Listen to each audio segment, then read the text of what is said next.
Hi guys! Ang tutorial na ito ay kung paano nga ba magpalit ng profile picture natin sa Messenger group chat natin or maglagay ng profile picture natin sa Messenger group chat natin.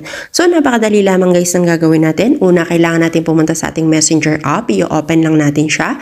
At pag na-open natin siya, hanapin natin yung group na gusto nating palitan yung pictures or gusto natin lagyan ng ibang pictures yung profile natin. So ngayon ang gagawin natin ay pag naklik na natin itong group na to, halimbawa itong trending topic na to. So ayan.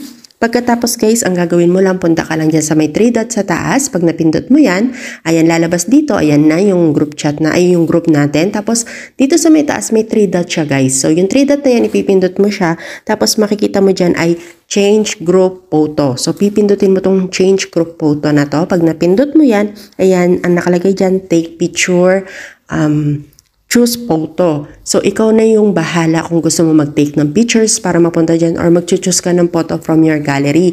At kung gusto mo mag-choose ng photo, pipindutin mo lang yung mapupunta ka sa yung gallery, tapos hahanap ka ng picture and automatic isi-save mo lang siya guys. So, hindi natin gagawin kasi tutorial lang to.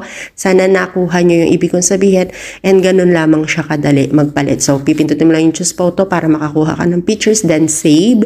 Automatic mapapalitan na yung pictures ng ating group Messenger group chat. So, ganun lamang siya kadali. Sana guys, may naitulong ako. That's all for today's. Thank you and God bless.